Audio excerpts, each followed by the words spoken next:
uma pequena... Nós vamos fazer a leitura bíblica, mas eu quero, antes de mais nada, dizer nessa introdução o seguinte, que nós estamos falando sobre os conceitos do reino dos céus, né? E esses conceitos do reino dos céus, que são revelados pelo Senhor Jesus, isso começa exatamente naquela parábola do semeador. Queria que você percebesse que tudo que nós estamos falando, e que vamos falar inclusive hoje, tem um link com a parábola do semeador. Tudo começa ali com o semeador semeando a palavra no coração das pessoas, como nós já vimos. Então, a pergunta que nós podemos fazer hoje, que eu inclusive fiz hoje no nosso grupo, onde está o reino de Deus? O reino de Deus, ele está no nosso coração, está no meu coração, está no seu coração, está no nosso coração. E o reino de Deus não tem nenhuma relação com coisas e fatos mundanos e exteriores. Não tem nada a ver com isso, né?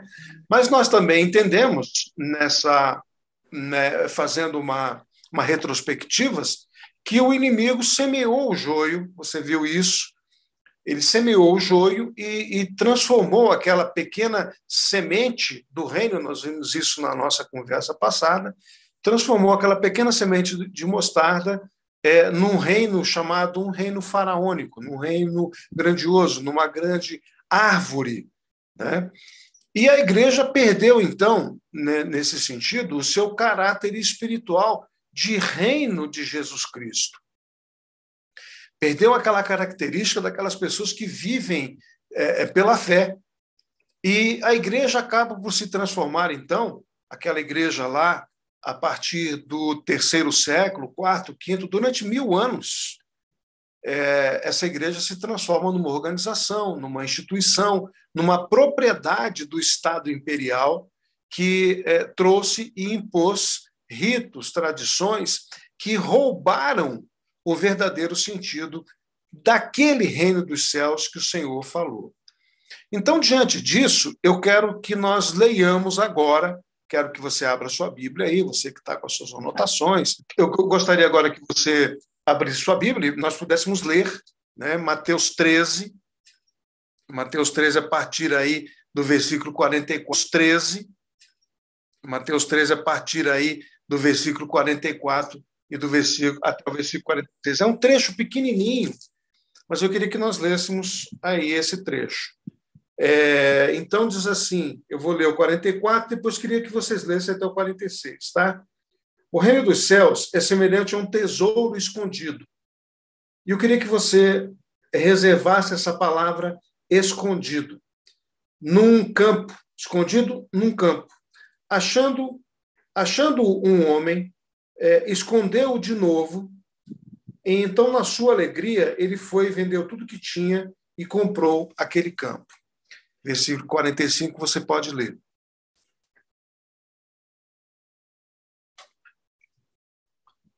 Mateus 4, o reino dos céus é também semelhante a um que negocia e procura boas pérolas. E, tendo achado uma pérola de grande valor, vende tudo o que possui e a compra. Até aqui. 46. Pronto, já foi. Já leu 46? 45, 46. Ok, muito bem. Então, diante desse texto, nós começamos a entender que Jesus começa a mostrar nestas duas parábolas o que é, na verdade, a expressão do reino dos céus, que tem conceitos e ideias muito contrárias e opostas à natureza humana. E eu quero que você grave bem essa ideia de que os conceitos e as ideias do reino dos céus, elas são contrárias e opostas à nossa natureza humana. Isso é fundamental nesse entendimento, inclusive de todas as parábolas, mas particularmente nessa de hoje. Então, o que acontece? Jesus vai usar fatos do seu tempo. Nos tempos antigos, era comum as pessoas mais abastadas esconderem seus tesouros na terra. Não tinha banco, não tinha cofre, necessariamente, né? Então, se escondia na terra. Pilhagens e roubos eram frequentes. Cada vez que havia uma mudança no governo, aquelas pessoas que possuíam muitas propriedades estavam sujeitas a serem taxadas com pesados tributos. Além disso, a terra estava em constante perigo pela invasão de saqueadores e ladrões, né? Então, os ricos procuravam preservar os seus tesouros escondendo-os na terra, um esconderijo seguro para eles, na concepção deles, no caso, do terreno, do campo que eles tinham. E o local, muitas vezes, era esquecido. A morte, a prisão, o desterro para outros lugares, para outros países, podiam separar o dono das suas riquezas. E o tesouro ficava ali, né, para algum feliz descobridor, como diz o texto, esse primeiro texto do tesouro. Então, no tempo de Jesus, entenda que não era incomum descobrir-se terras abandonadas que tinham lá moedas antigas, moedas velhas, objetos de ouro e de prata que eram necessariamente tesouros, ok? Então, Jesus vai usar esse recurso do seu tempo, daquele tempo, para ilustrar o valor do tesouro celestial. E, evidentemente, aí vem a ideia. Aquilo que é necessário ser feito para que quem quer o tesouro celestial, o esforço que ele deve fazer para se apropriar dele. Outra palavra, outro verbo que eu quero que você destaque é esse verbo apropriar, ok? Que tem a ver com esse contexto de hoje. Então, o descobridor do tesouro no campo, ele estava disposto a se privar de tudo quanto ele possuía. Aquele homem que nós lemos, ele descobriu o tesouro, escondeu novamente, foi lá, vendeu tudo que ele tinha, voltou e comprou o campo com o tesouro. Isso tem um significado, e nós vamos discorrer sobre isso aqui. Então, essa pessoa, ele se privava de tudo, fazia suas economias, e ele estava disposto a se empenhar por um trabalho árduo para alcançar aquelas riquezas que estavam escondidas, mas que agora estavam ao seu alcance. Muito bem. Então, nós vamos começar a mostrar para vocês aqui e compartilhar uma tela para que a gente possa ver isso. Ou seja, o fato de que, no caso aí, é Jesus Cristo, os judeus e o tesouro e a pérola. Vocês estão vendo direitinho aí o slide, perfeito? Tá aparecendo corretamente para vocês. Muito bem, então o que acontece aí com relação aos judeus? Jesus Cristo deu ao povo judeu provas abundantes de que ele era o Messias. Os seus ensinamentos exigiam deles, do povo, uma reforma radical da sua vida e da sua religiosidade. Né? Os judeus viram que, se eles recebessem a Cristo, deveriam renunciar aos seus conceitos, às suas tradições, às suas práticas egoístas, né? E tinham que aceitar a verdade eterna que estava diante deles ali, que era o próprio Senhor. Os judeus professavam crer no Antigo Testamento. Contudo, eles recusaram aceitar aquele testemunho que havia no Antigo Testamento sobre a vinda do Messias, por exemplo. Por isso eles não reconheceram Jesus como Messias. Né? Então, o que os fariseus e os saduceus temiam em toda aquela conversa de Jesus, em todas as palavras que Jesus dizia, eles temiam uma coisa: eles temiam serem convencidos e convertidos, e assim terem que renunciar às suas opiniões preconcebidas. Levando para a ideia da parábola, eles tinham que renunciar ao tesouro que eles tinham, do conhecimento, da sua religiosidade, daquilo que eles tinham, das suas próprias ideias, das suas concepções, inclusive, sobre religião. Eles teriam que renunciar a isso. Então, o tesouro, a pérola de alto valor, o caminho, a verdade e a vida, como o próprio Jesus disse, estava entre eles, estava diante deles. Mas eles o rejeitaram e não quiseram trocar ou vender aquilo que eles tinham adquirido ao longo da sua história, né, para adquirir o verdadeiro tesouro, que era Jesus Cristo e o seu reino.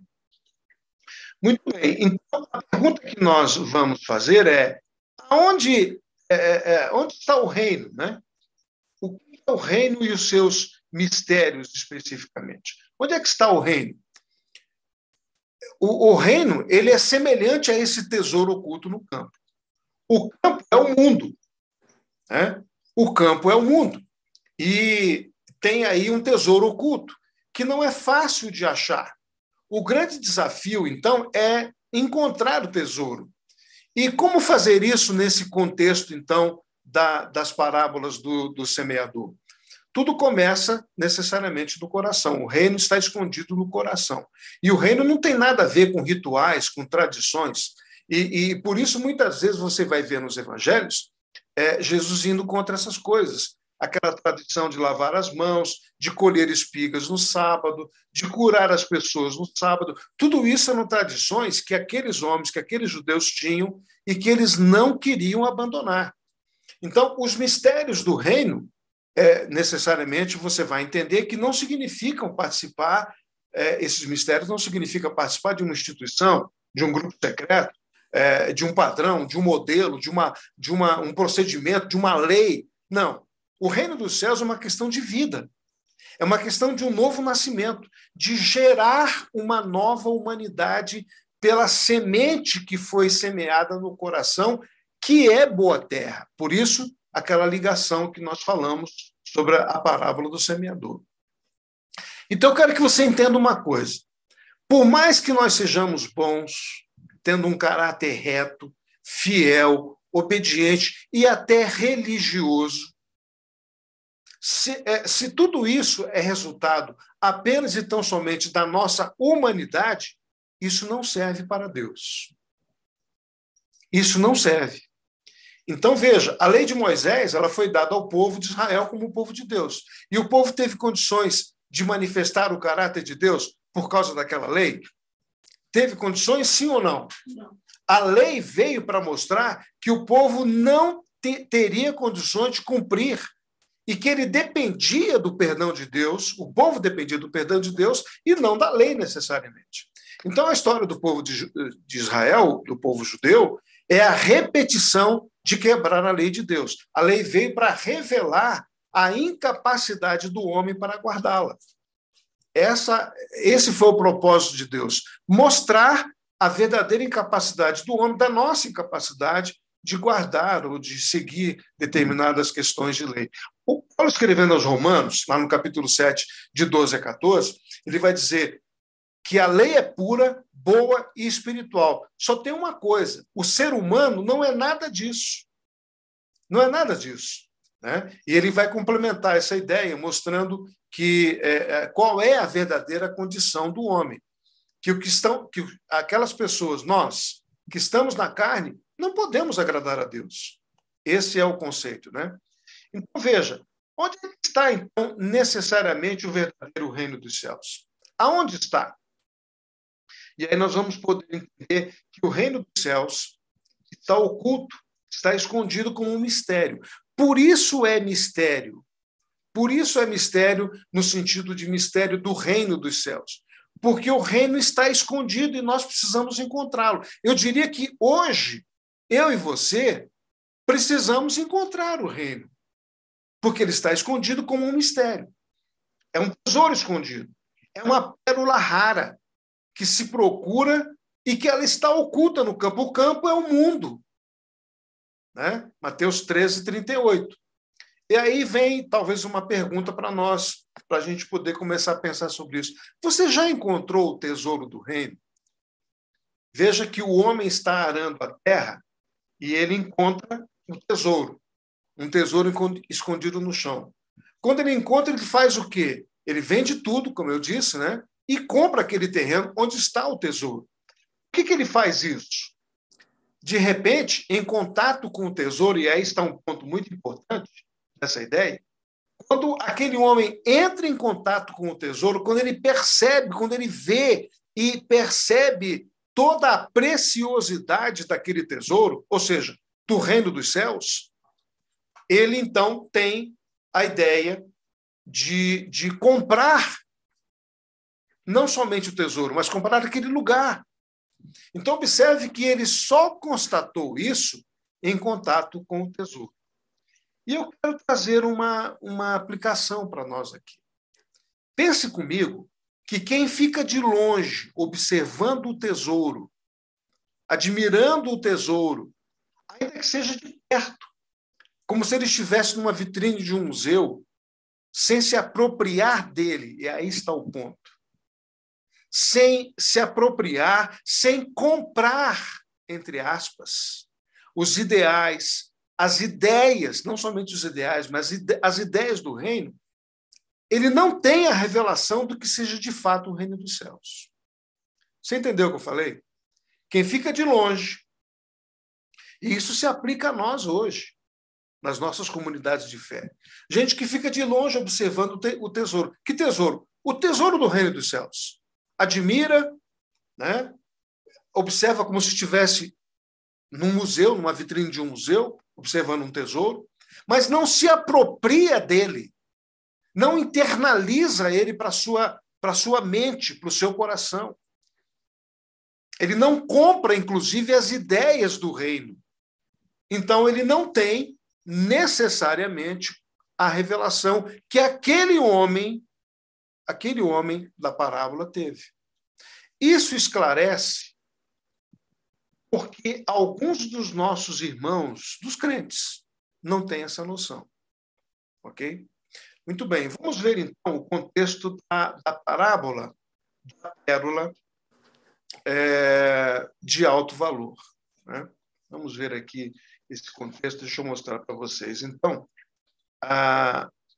esse segundo momento que fala da pérola de alto valor. Ou seja, a parábola das pérolas, ela tem um outro aspecto que completa essa ideia. Quando eu falei que são parábolas complementares, tem exatamente essa ideia. Esse homem, ele já procurava e negociava com boas pedras. O texto diz que ele é um negociante. Então, eu quero que você entenda que ele já tinha boas pedras. Talvez até algumas pérolas ele tivesse. Ele era um negociante. Ele vivia do seu trabalho de comprar e vender pedras. Aqui perto de Brasília, tem uma cidade chamada Cristalina, que também tem muitas pedras, inclusive algumas são pérolas, inclusive, e se encontra em Cristalina muitos negociantes que compram e vendem pérolas de valor, pedras de valor. Né? Então, voltando para aquele homem, no trabalho dele, no seu trabalho de negociar, de vender, de comprar pedras, ele encontra uma pérola de grande valor, que excedia tudo aquilo que ele já tinha visto. Então, o que ele faz? Aí que está o ponto. Ele pega todas as outras pedras que ele tem, que ele já tinha adquirido, que ele tinha reservado, que ele tinha no seu estoque, digamos assim, e ele troca tudo aquilo por uma única pedra. E eu faço uma pergunta para você. Como é que isso se aplica a nós? O que é que temos? E aí eu queria que você parasse para pensar. O que você tem? Que tipo de valores você tem? De coisas, de desejos, de objetivos que nós precisamos trocar ou vender para adquirir o reino dos céus? Que tipo de aplicação isso faz conosco? O que você tem? Quais são os valores que você tem? Coisas, desejos que você precisa vender, entre aspas, para trocar tudo isso para adquirir o reino dos céus. E aí eu quero que você veja comigo um texto que é um texto muito forte. Eu quero que você abra comigo lá. Lucas 14, 25, 32. Abre na sua Bíblia aí. Lucas 14, 25, 32. Eu vou ler daqui, ok? Mas quero que você acompanhe aí, que tem a ver exatamente com isso que nós estamos conversando. O texto diz assim: se alguém deseja seguir-me, quem está falando é Jesus, Se alguém, é na condicional, ok? É na condicional. Se alguém deseja seguir-me e ama o seu pai, a sua mãe, a sua esposa, o seu filho, os seus irmãos, as suas irmãs, e até mesmo a sua própria vida, mais do que a mim, não pode ser meu discípulo. E eu quero estabelecer esta diferença com você. Não pode ser meu discípulo. E aí ele diz assim, da mesma forma, todo aquele que não carrega a sua própria cruz e segue após mim, ou seja, isso se refere ao primeiro momento, deseja seguir-me, né? E não segue após mim, não pode ser meu discípulo. Então, há duas condicionantes aí de Jesus, nesse texto, que Lucas vai escrever, de quem não pode ser discípulo de Jesus. Segundo as palavras de Jesus. Não são palavras de Lucas ou minhas palavras, ok? Então, isso tem a ver com essas duas parábolas, ok? De quem compra e vende tudo que tem, os seus valores, as suas ideias, os seus conceitos, e às vezes até coisas mesmo, do ponto de vista material, né? Para poder, então, ser discípulo de Jesus. Essa é a ideia, ok? Ou seja, o que nós vamos entender aí é que a vida funcional do reino de Deus tem Jesus como modelo de discipulado. E é preciso tomar, então, os ensinamentos dele para cumprir a vontade de Deus. Ou seja, para ser discípulo de Jesus, nós vamos precisar renunciar a muitas coisas. A vender, entre aspas, tudo que nós temos para adquirir aquele reino, como aquele homem fez, e como o segundo homem fez também para comprar aquela pérola. Então, para ter essa vida autêntica do reino, requer que você se disponha. É uma decisão sua, é uma decisão minha. Então, você encontrou o tesouro, você encontrou a pérola. Teve, como eu disse, a revelação do evangelho do reino. E agora precisa adquirir, se apropriar da pérola, né? Vendendo seus bens e não ficar apenas observando, como naquela vitrine do museu. Lembra que eu falei disso? Não ficar apenas observando.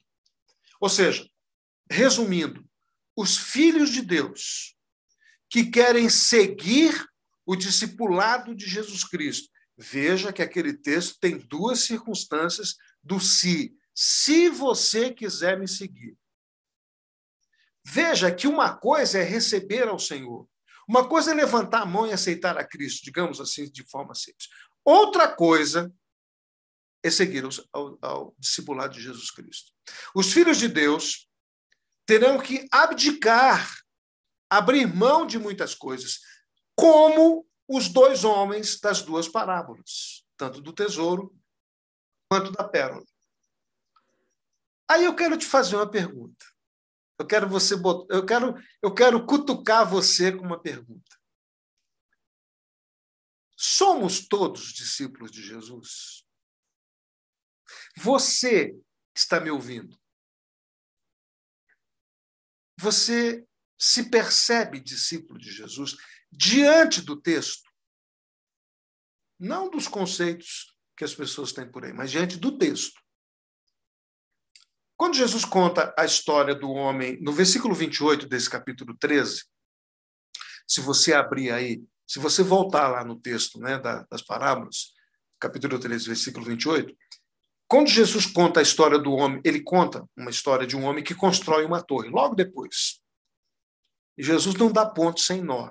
Ele conta essa história exatamente para nos apontar essa questão. Ele conta a história do homem que constrói uma torre.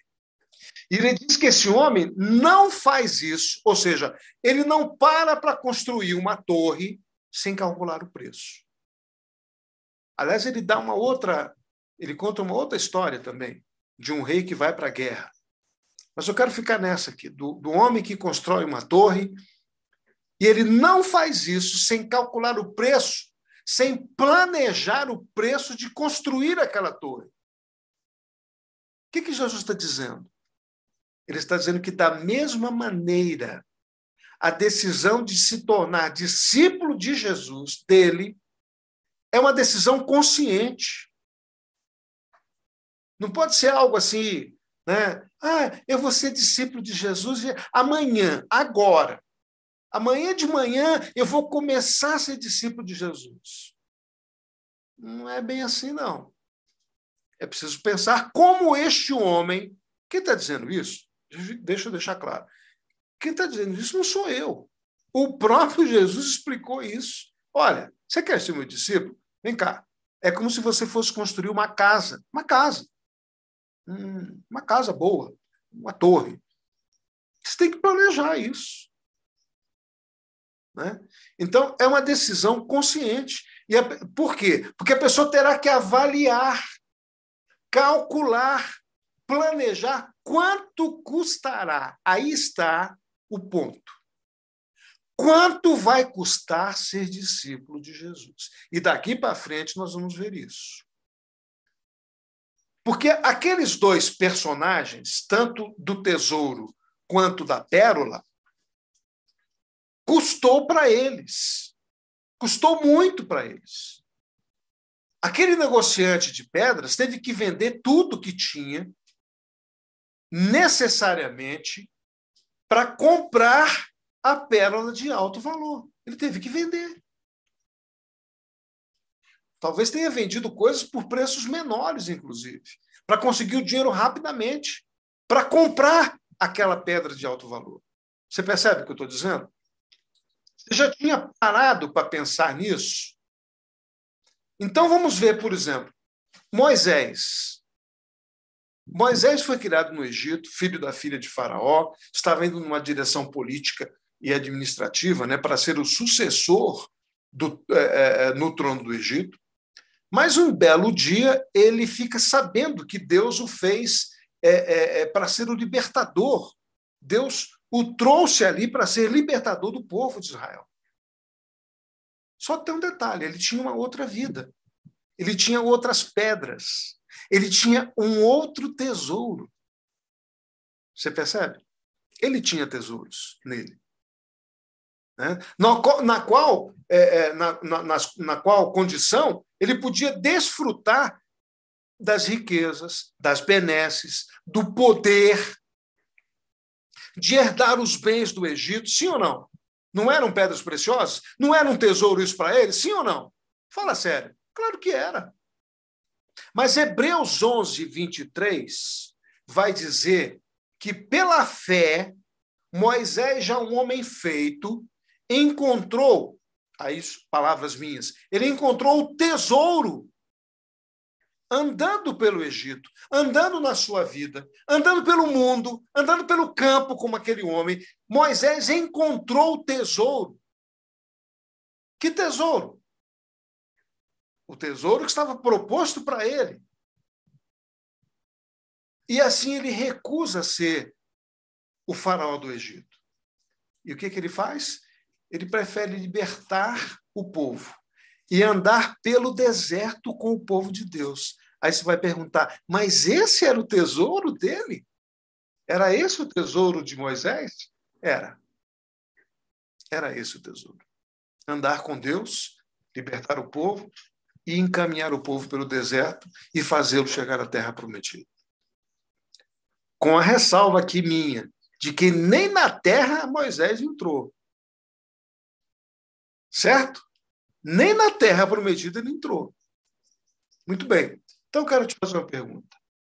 E quero já fazer essa pergunta também, passando para você esse slide. Quanto vale para você o reino dos céus? Né? Quanto é que vale? Estou tentando achar aqui.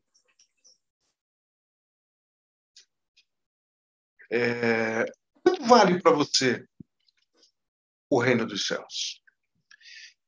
Muitos crentes estão pensando no reino como uma instituição, como uma organização, onde se faz coisas, onde se é voluntário para fazer algumas tarefas e, quando termina, vai para casa feliz e satisfeito, porque está pensando ou pensou que está trabalhando para o reino. Saulo de Tarso, quero te dar o exemplo de Saulo. Saulo afirma que ele era um grande homem dentro da religião. E ele achava que tinha encontrado o tesouro. E, evidentemente, tudo que Saulo fazia para Deus. Ele era um seguidor de Yahvé, do Deus do Antigo Testamento. E agora estava entre servir ao judaísmo e seguir a Jesus Cristo. Aí Paulo diz assim, mas o que para mim era lucro, o que para mim era tesouro, o que para mim eram pedras boas, tudo que eu tinha. Né? Ou seja, aquelas suas boas pérolas religiosas, vamos falar sério, Paulo tinha boas pérolas religiosas. Ele tinha pérolas religiosas. Mas ele as considerou como esterco, como perda por causa de Cristo. E trocou tudo por Jesus e o seu evangelho. Então, Paulo, à semelhança de Moisés, ele fica entre abandonar as coisas, trocar ou vender suas experiências e religiosidades para adquirir o quê? As coisas de Cristo. Então, perceba comigo, meu querido, perceba comigo que não se trata, e aí que está um ponto importante, não se trata de abandonar as drogas, os vícios, os pecados, as coisas positivas ou negativas. Trata-se de abandonar o que gera lucro na sua vida. Aqui está o ponto. Lembre-se do homem das pérolas, das pedras. Ele era um negociante. Ele tinha um negócio, ele ganhava dinheiro com aquilo. Ele tinha lucro com aquilo, em vender e comprar pedras.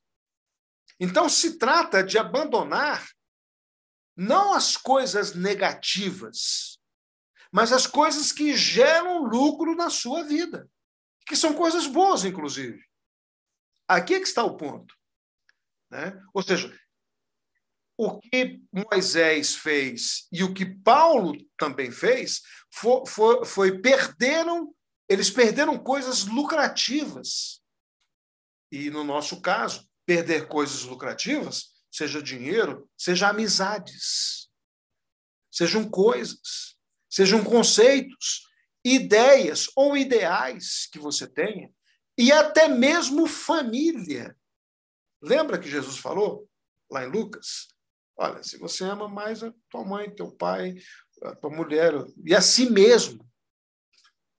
Então, é perder coisas lucrativas. Essas duas parábolas, elas são simples, mas extremamente profundas e fortes para o nosso entendimento.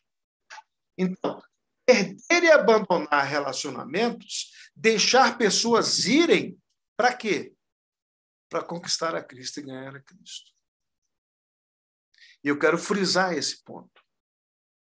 Conquistar a Cristo e ganhar a Cristo. Deixa eu te fazer uma pergunta. E eu vou te mostrar esse texto. Quanto você já ganhou de Cristo? Quanto de Cristo foi acrescentado ou adicionado ao seu coração? Faça uma avaliação aí.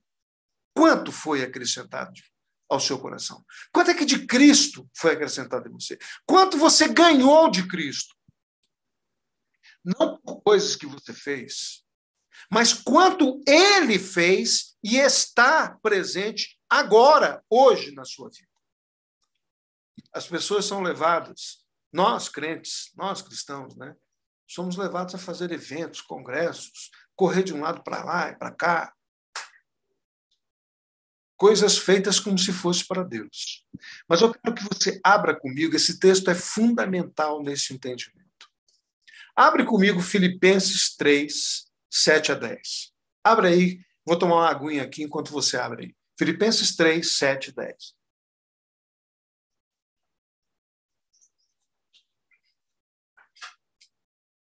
Filipenses 3, 7 a 10. Eu vou ler aqui pelo menos o primeiro texto, o versículo 7, acompanha aí. Veja bem, preste bem atenção nas palavras, ok? Todavia, o que para mim era lucro, passei a considerar como prejuízo por causa de Cristo. Mais do que isso, compreendo que tudo é uma completa perda quando comparado à superioridade do valor do conhecimento de Cristo Jesus, meu Senhor, por quem decidi perder todos esses valores, os quais eu considero como esterco, a fim de ganhar Cristo. Aí está o ponto. A fim de ganhar Cristo e ser encontrado nele, não tendo por minha justiça que procede da lei, mas sim a que é outorgada por Deus mediante a fé para conhecer Cristo e o poder da sua ressurreição e a participação nos seus sofrimentos, identificando-me com ele na sua morte, com o propósito de, seja como for a ressurreição dentre os mortos, eu estar presente nela. E eu quero repetir essa parte que diz, a fim de ganhar a Cristo e ser encontrado nele. Ou seja, eu quero dizer uma coisa para você, querido, eu quero ser achado em Cristo. Eu quero ser achado em Cristo. Eu não sei você, mas eu quero ser achado em Cristo. E Paulo escreveu, e eu compreendo isso, essa questão da perda total. Eu só me lembro de seguro de carro, que tem perda total, né, nos carros, quando há acidentes. A perda total. Quando ele diz que é quando comparado com o valor do conhecimento de Cristo. E Paulo afirma, eu decidi perder valores que ele tinha, pedras que ele tinha, tesouros que ele tinha. Você percebe a ligação das parábolas com isso? Eu decidi perder valores a fim de ganhar Cristo. Eu quero ser achado em Cristo e não possuir justiça própria, minha, humana. Eu quero me identificar com ele nos seus sofrimentos, na sua morte. Veja que a semelhança de Moisés, que também sofreu com o tesouro que ele herdou, Paulo busca se identificar com os sofrimentos de Cristo. Que tesouro é esse em que alguém procura se identificar com os sofrimentos e com a morte de Cristo? E ele diz, tudo porque eu quero estar presente na ressurreição dos mortos. Seja ela como for. É interessante Paulo dizer desta forma, né? Nesta versão ele diz, olha, não me interessa como é a ressurreição dos mortos. Eu quero estar nela, eu sei que vai ter. Não importa se é assim, se é assado. Eu quero estar lá. E, para isso, eu quero ganhar Cristo. Eu quero me identificar com ele. Eu quero ser achado em Cristo. Você percebe a importância disso? E eu quero te dizer, meu querido, minha querida, que isso é uma luta dentro de nós. Isso é uma batalha dentro de nós. Sabe por quê? Porque a nossa natureza, a minha natureza caída, a sua natureza caída, ela não quer nada disso. Primeiro que ela não quer morrer. Né? Eu estava com dor nas costas e tal essa semana e pensando, não, mas eu ainda quero ficar com dor, não quero morrer. Nós não queremos. Porque a verdadeira vida cristã, ela é destituída, ela é afastada da nossa justiça própria. Mas nós, evidentemente, preferimos formar e ter a nossa própria religiosidade com doutrinas, com dogmas, com leis próprias. Porque isso favorece o quê? A nossa natureza caída, a nossa justiça própria. Muito bem. Então, eu quero que você veja comigo o seguinte, que o Evangelho de Mateus, ele vai começar a revelar Jesus ali, quando ele começa a pregar o Sermão da Montanha, ele está revelando essas ideias de ensinar o que é o reino dos céus. O reino dos céus possui cidadãos que são mansos, humildes, pobres, que choram. Essa é a condição do Sermão da Montanha, né? Diante dessa condição, inclusive, do próprio mundo. E Jesus vai mostrando isso. O reino dos céus fala da natureza dos mansos, dos que têm coração puro, que é uma questão de alma. Então, a pessoa recebe no coração o Senhor Jesus, entra para o reino dos céus, mas essas coisas não são ditas para ela. Não é ensinado isso para ela. E a natureza caída, isso que eu acabei de falar, ela é contrária e oposta àquilo que Jesus ensina no Evangelho. Isso que eu acabei de falar. Quando você pega o Sermão da Montanha, quando você pega essas parábolas, elas ensinam algo contrário à nossa natureza. Nós não queremos perder as nossas pedras, os nossos pequenos tesouros. A gente não quer perder, a gente não quer trocar, a gente não quer vender para adquirir a pérola de alto valor que é Cristo. Nós não queremos. Você já tinha parado para pensar nisso? Você tem que abrir mão de muita coisa. Então, nós não estamos num sistema ou num sistema religioso, mas nós estamos num relacionamento com Deus para que Ele mude a nossa natureza. Essa natureza que é caída dentro de nós. Então, veja que, vou dar um exemplo aqui, né? O Evangelho diz que quando nós dermos esmola, quando nós demos ali fizemos uma oferta, uma esmola para alguém, que a gente não toque trombeta. Mas eu quero te dizer que não é da natureza humana esse tipo de coisa. Porque faz parte da nossa natureza, nós queremos ser reconhecidos. Em outras palavras, a gente quer que toque trombeta sobre aquilo que a gente fez. Né? A gente quer isso. A gente quer dar uma gorjeta para um cego, por exemplo. Aliás, gorjeta para o cego tem que ser dada, nesse sentido, tem que ser dada com moeda, né? Para tilintar lá no fundo e o cego perceber que alguém deu moeda para ele. Porque a gente não quer passar anônimo. A gente quer dar uma oferta e ser reconhecido que deu oferta. Esse é o nosso jeitão. O nosso jeitão de natureza caída. A gente quer que a trombeta seja tocada, sim, evidentemente. Ou seja, que se fez... E aí vem uma ideia. O que Jesus diz sobre isso, né? O que o Evangelho de Jesus Cristo diz? Ele diz que se você faz algo por sentimento ou com a intenção de ser visto ou de ser recompensado, você já recebeu a recompensa. Porque não fez para Deus, mas você está fazendo para si mesmo. Eu estou fazendo para mim mesmo. Percebe? Então, essas ideias, esses conceitos do reino são contrários à natureza humana. E nós não somos ensinados sobre isso. Quando você recebe a Cristo, que você vai para uma comunidade de fé, você necessariamente não é ensinado sobre isso. Então, vamos lá. O que ensina a parábola da pérola de alto valor? A parábola da pérola ensina que nós temos que vender tudo que temos. Então, a pergunta é, o que você tem? O que você valoriza? Um elogio? Um agradecimento? Um reconhecimento? Ser visto fazendo coisas para ter um parabéns, um bate-palma? A parábola ensina a vender toda a nossa moral, todos os nossos valores, toda a nossa justiça própria, aquilo que Paulo fala nesse texto.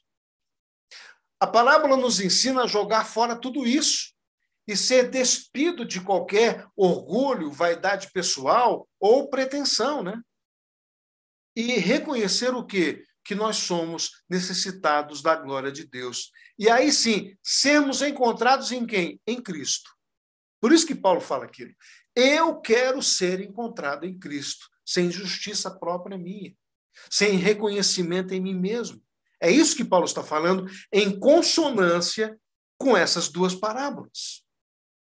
E essas duas parábolas, elas nos ensinam, então, a trocar, a vender tudo o que temos e considerar tudo isso como esterco, como disse Paulo. Vamos lá, eu quero compartilhar com vocês aqui uma tela que vai falar, que nos mostra, então, o discipulado e essa nova humanidade, né? Deixa eu me localizar aqui, que eu acho que está meio... O discipulado é a nova humanidade, perfeitamente. Então, se alguém... Aí que está a proposta do Evangelho. Se alguém der um tapa no seu rosto, Jesus diz que você deve dar a outra face. Sim ou não? Certo? Nós sabemos que no seu coração, no meu coração, o desejo, a vontade é desganar o outro. Porque nós somos incapazes de sofrer o dano sem retribuir na nossa natureza caída. Mas o Evangelho não é isso. Aí que está o ponto. Né? Somos feridos quando alguém fala contra nós, nós somos feridos quando alguém não nos paga aquilo que nos deve, quando nos critica, quando nos xinga, quando nós somos humilhados. E aí você não oferece a outra face, desconta o que aconteceu, se vinga, em outras palavras, que é aquela justiça, é aquela questão que Paulo fala da justiça própria, que ele não quer ser encontrado nessa justiça, que se vinga, que não dá a outra face e que paga na mesma moeda. Então, veja que a nossa natureza é contrária a essas propostas. Quer dizer, a proposta do Evangelho apresenta características de uma nova humanidade. Não dessa que nós somos, mas de uma nova humanidade. Uma nova humanidade recriada, regenerada, como novas criaturas, não como uma nova religião. Então não se trata de ritual, de novos protocolos, de novos rituais, ou faça assim, ou faça assado. E aí vem um ponto que eu quero colocar para você. O que foi que aconteceu com Pedro? Pedro perguntou: quantas vezes eu devo perdoar? Não é essa pergunta que muitas vezes nós fazemos? Quantas vezes eu devo perdoar? O padrão de Pedro era 7 vezes. Esse era o padrão de Pedro. Mas o padrão de Jesus não era o padrão humano de Pedro. Jesus disse 70 vezes 7. Deixa-me fazer uma pergunta para você. Raciocina comigo. Quem é capaz de perdoar uma mesma pessoa, no mesmo erro, no mesmo pecado, 490 vezes? Entenda, é como se essa pessoa errasse contra você, pecasse contra você, durante 1 ano e 4 meses, todo santo dia, no mesmo pecado, no mesmo erro, e você tendo que perdoar. E você precisa... Este é o padrão do Evangelho. Eu pergunto, o que você faria? O que você faria? O que você faz? Então, veja que esse é um padrão infinito. Não significa que é 490 vezes. Não significa que é um número de vezes. Aí eu te pergunto, que evangelho é esse? Esse é o padrão do reino dos céus. Esse é o padrão da pérola de alto valor. Esse é o padrão do tesouro que você adquiriu. Por isso que é contrário à nossa natureza caída. É um padrão que deseja adquirir a pérola de alto valor. É o padrão de quem quer seguir a Jesus. Por isso Jesus faz aquelas 2 condições. Você quer me seguir? Avalia. Avalia, calcula, presta bem atenção no que você vai, na decisão que você está tomando. Esse é o padrão do reino. Então, veja, vamos falar sério, né? Na nossa natureza comum, nós não daremos conta de fazer desse jeito de maneira nenhuma. Nós não daremos conta. A não ser que Deus faça algo em mim e em você. Mas, veja, quem deve tomar a decisão somos nós.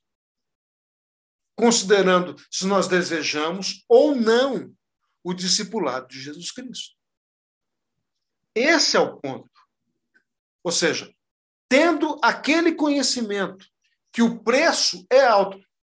Veja que as 2 parábolas, tanto do tesouro quanto da pérola, envolvem um preço.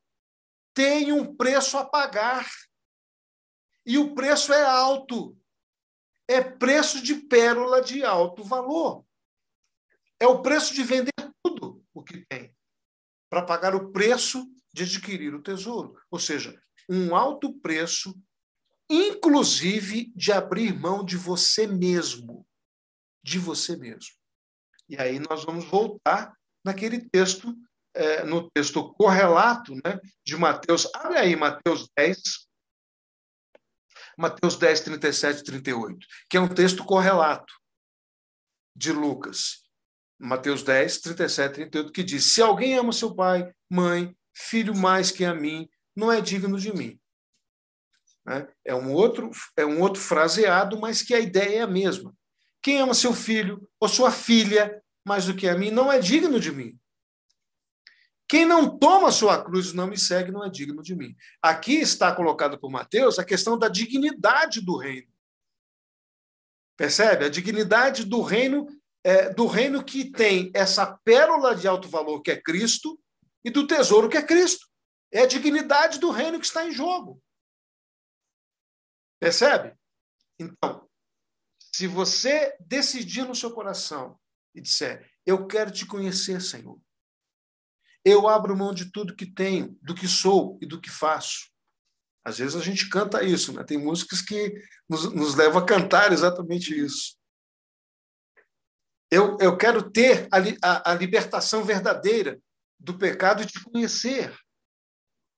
Então veja que no regime do legalismo, até mesmo do judaísmo e até de outras religiões, e até mesmo em algumas das nossas comunidades de fé, você teria que trazer o dízimo de tudo, jejuar, dar ofertas, andar de joelho pagando promessa, fazer penitência, não usar algum tipo de roupa, né? Não fazer uma coisa, não fazer outra. Muito bem. Sendo assim, seria mais fácil. Sabe por quê? Porque tem as regras. Não pode isso, não pode aquilo. Pode fazer isso, não pode fazer aquilo. Tem regra. Tem leis, tem mandamentos estipulados, né? Estão ditas, estão, às vezes, escritas. O que pode e o que não pode fazer. Muito bem. Mas, diante do discipulado de Jesus, não há um padrão estipulado. Porém, o que é cobrado de você? É necessário abrir mão das boas pérolas que você tem. Que pérolas são essas? Que pedras são essas? Que tesouros são esses que você tem? Muitas vezes, perder as suas vontades, perder os seus desejos, trocar os seus valores para comprar o campo que tem o tesouro. O que significa amar mais a Jesus do que sua própria família, por exemplo. Nos países que perseguem o evangelho, muitas pessoas estão sendo desfiliadas, inclusive. Desfiliadas por causa de Jesus. Com a finalidade de adquirir o reino dos céus. Terá que pagar um alto preço. Então, cabe aqui uma pergunta. Você é parte desse discipulado de Jesus ou é apenas um crente, um evangélico? Essa é uma boa pergunta, gente. Vou repetir. Você é parte desse discipulado que envolve essas duas parábolas e os conceitos que estão por trás dela. Ou você é apenas um crente evangélico? Esse saco de gatos, como eu costumo dizer, né? Então, eu quero novamente perguntar para você o seguinte: como é que nós nos apropriamos? E aí vem o verbo. Como é que você se apropria do reino? Né? Semelhante às parábolas da pérola e do tesouro, você só conseguirá se apropriar, e esse é o verbo realmente. Você só conseguirá se apropriar do reino se você abrir mão de coisas, de valores e de bens que você guarda dentro de você, guarda no seu coração, guarda na sua mente. Enquanto você estiver preso a estas coisas ou algum tipo de religiosidade, você não vai ganhar a Cristo, como Paulo disse. Lembra que ele falou? Eu quero ser encontrado em Cristo. Mas como é que você é encontrado em Cristo com essas coisas? Você não é encontrado em Cristo dessa forma. O que Deus está querendo fazer é algo que somente Ele pode fazer em mim e em você, em nós. Nessa apropriação do reino. É fazer com que o Espírito Santo tenha liberdade na sua vida para trabalhar em você. E para isso, você vai orar ao Senhor e vai dizer: eu quero ser santificado, eu quero ser controlado, eu quero ser guiado no meu íntimo, eu quero ser conduzido, eu quero ser transformado. E você vai perceber no dia a dia que profundas mudanças irão acontecer no seu relacionamento. Por quê? Porque o Espírito Santo tem essa missão de moldar você segundo a imagem de Cristo. E aí você vai poder falar como Paulo: eu vou ser encontrado em Cristo. Porque o Espírito Santo vai começar a transformar você na imagem de Jesus Cristo. Isso é o que Deus quer fazer. E tudo isso está concentrado no bojo dessas parábolas. Que, claro, depois Paulo vai explicar, Paulo vai trazer ilustração sobre isso, né? E o próprio Senhor vai falar também sobre isso. Muito bem. Inclusive, a propósito dessa ideia, eu quero que você abra aí em 2 Coríntios 4, 7 e 9. Perceba o que tem em 2 Coríntios 4, 7 e 9. Que tem, é um texto correlato que explica algumas dessas questões.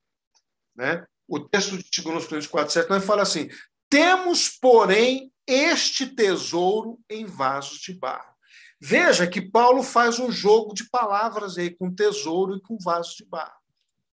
Ou seja, duas coisas interessantes que estão conectadas aparecem nesse texto de Paulo: o tesouro e o vaso de barro. Quem é o vaso de barro? Somos nós. Somos frágeis. Aquilo que nós estávamos conversando sobre a nossa natureza caída. Somos frágeis como vasos de barro, que quebram. Mas são vasos que têm um tesouro dentro. Você percebe? Lembre-se de que a semente, a parábola do semeador trata da semente que veio para dentro do coração, né? E que se transforma, então, dentro dessa semente que é o reino, que é um tesouro que está onde? Dentro de nós. Só que nós somos vasos de barro. E Paulo vai dizer: em tudo somos atribulados como vasos de barro, perplexos, abatidos, mas não derrotados. Derrotados como? Pelos muitos problemas externos que o mundo tem, que você tem, que nós temos, que nós estamos vendo aqui no nosso cotidiano. E no capítulo 3 desse texto de 2 Coríntios, Paulo trata do ministério da nova aliança, que é o tesouro que está dentro de nós. Ou seja, o reino de Cristo que está dentro de nós. Então, segundo os Coríntios 2, 3, ele vai dizer: vós sois a nossa carta escrita no coração, conhecida e lida por todos. Carta de Cristo, conhecida e lida por todos os homens. A carta que é lida pelas pessoas está no coração. E o que é essa carta que é lida pelas pessoas? É o tesouro. É o tesouro que está dentro de nós. É o reino de Cristo dentro de nós. Porque a nova aliança, ela está no coração. Pastor, é 2 Coríntios 3, 2, 3. Ela não foi escrita com tinta, não foi escrita em tábuas de pedra. Não foi escrita com os 10 mandamentos. Né? Mas a vontade de Deus está escrita no nosso coração. Nesse coração que tem o reino dos céus. É um tesouro escondido. É um reino interior, um tesouro escondido. Uma vida vivida com os princípios da nova aliança em Cristo. Então, Deus nos habilitou para sermos ministros dessa nova aliança. Isso é uma palavra de esperança para nós. Diante de toda a nossa dificuldade, diante de toda a nossa relutância em fazermos e seguirmos esse discipulado do Senhor. Né? Nova aliança que não é da letra, das regras, dos regulamentos, mas da lei do Espírito de vida. Né? Paulo vai falar dessa lei do Espírito de vida que dá um significado. É um significado de que Deus habita o nosso espírito, de que há um Espírito Santo que habita em nós. E o reino de Cristo está instalado, esse reino dos céus está instalado dentro de nós. Então, Paulo vai explicar esses pontos que esclarecem e nos trazem hoje iluminação sobre isso. Ou seja, o Senhor quer nos governar. A vontade de Deus é escrita no nosso coração. Não em corações duros, mas em corações de carne, né? Não de pedra, necessariamente. Muito bem. Então, eu quero, indo já para o nosso finalzinho, para te mostrar aqui como é que se relaciona essas parábolas, como é que elas se relacionam com aquilo que nós chamamos de vencedores. Né? Você se lembra das duas situações das parábolas. Alguém que vende tudo para comprar no campo e alguém que negocia e vende as suas boas pedras que ele tinha, que ele já negociava, mas que ele vende tudo para comprar a pérola de alto valor. Agora, eu quero que você veja o seguinte, qual é a relação dessas duas parábolas com a igreja, com os vencedores, por exemplo, lá da igreja de Laodiceia? Na carta à igreja de Laodiceia, Jesus vai oferecer um conselho.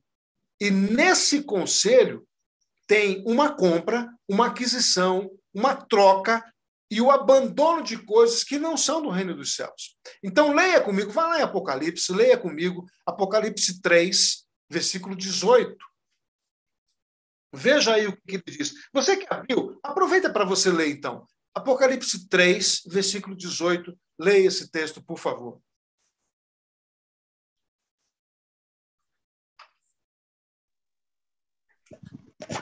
Dou-lhe este conselho: compre de mim ouro refinado no fogo, e você se tornará rico. Compre roupas brancas e vista-se para cobrir a sua vergonhosa nudez. E compre colírio para ungir os seus olhos e poder enxergar. Veja que o texto fala exatamente dentro desse contexto de comprar. É o próprio Senhor Jesus dizendo para João, escreve isso para a carta de Laodiceia, para a igreja de Laodiceia. Né? Então, comprar ouro, adquirir roupas, comprar o melhor colírio. Então, esse é o contexto que também se liga com essas parábolas, né? Em que você tem que vender, ou seja, para comprar alguma coisa, você tem que deixar outras. Paulo, em algum tempo depois, ele viria interpretar essas duas parábolas de Jesus, quando ele afirma também a partir desse texto, de Colossenses 2:3, que nele estão, em Jesus estão ocultos todos os tesouros da sabedoria e do conhecimento. Então, para ter esses tesouros da sabedoria e do conhecimento que estão em Cristo, que é exatamente referenciando isso que está colocado no Apocalipse também, né? Nós vamos precisar abrir mão de muitas coisas. Para nós, Jesus foi feito por Deus. Sabedoria, justiça, justificação, santificação, redenção. Tudo que pode satisfazer as necessidades humanas para esse mundo atual e até para o mundo vindouro é encontrado em Cristo. Então, a conclusão é: Jesus Cristo é a pérola tão preciosa, em comparação com tudo aquilo que nós temos e que pode ser estimado como uma perda por nós. E a pergunta continua: o que nós precisamos perder? O que precisamos vender? O que precisamos trocar para comprar, por exemplo, o que está colocado lá na carta de Laodiceia? Ouro, roupas novas, colírio para os olhos. E aí, evidentemente, eu quero finalizar com uma ideia sobre uma imagem interessante que trata de Simão o Cirineu. Lembra da história de Simão o Cirineu?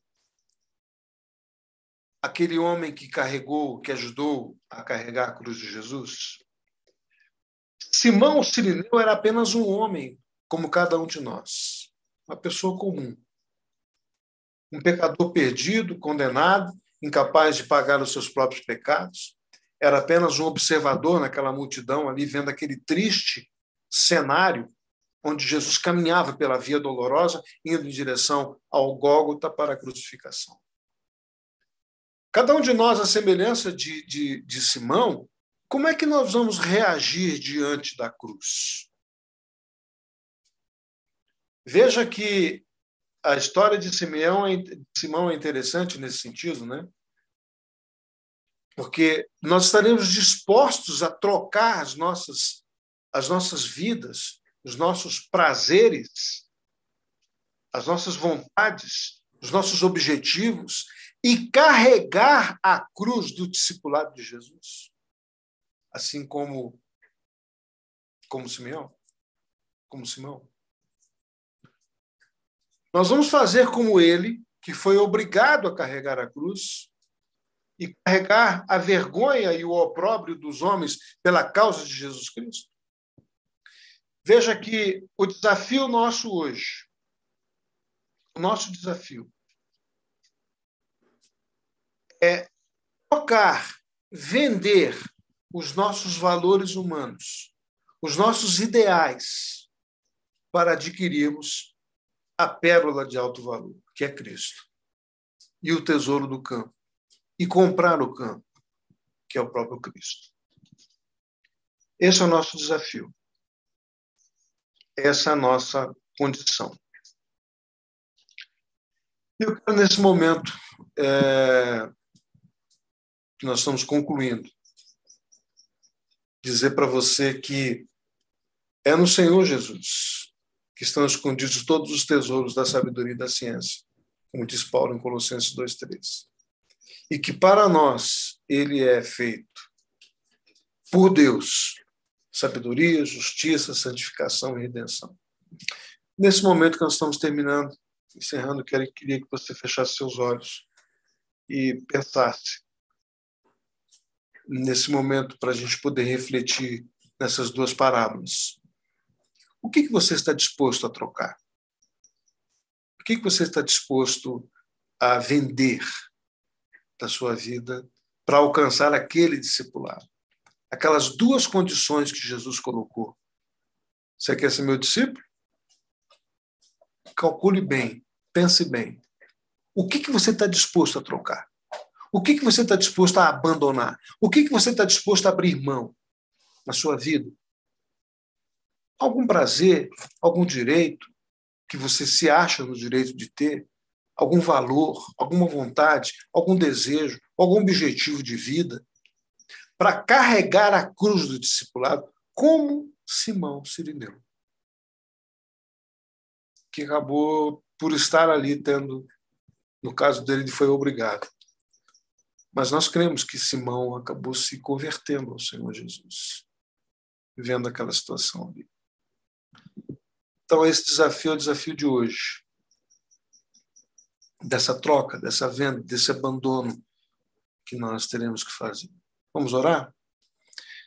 Senhor, nós queremos entender essas duas parábolas, percebendo que o Senhor está dizendo para nós e nos dizendo e nos perguntando o que nós vamos trocar, o que nós vamos abrir mão, o que é que nós temos de estimação que vamos abrir mão pelo direito de termos ao Senhor, a sermos encontrados no Senhor, sem justiça própria, como disse Paulo, mas sermos achados em Ti, Senhor. Deus, tem misericórdia de nós. Nos revela, o Teu Espírito Santo nos faz entender aquilo que nós precisamos abrir mão, de verdade, do nosso orgulho, da nossa vaidade, do nosso olhar altivo, da nossa inteligência, dos nossos cursos, do nosso dinheiro, da nossa conta bancária. O que é que nós precisamos abrir mão? Traz essa revelação aos nossos corações nessa noite, Senhor. É o que nós pedimos em nome de Jesus. Nos faz discípulos. Nos faz, ó Deus, temos a pérola de alto valor e o tesouro no campo escondido que és tu, Senhor, em nossas vidas. É o que nós oramos em nome de Jesus. Amém e amém. A palavra está com vocês, pessoal.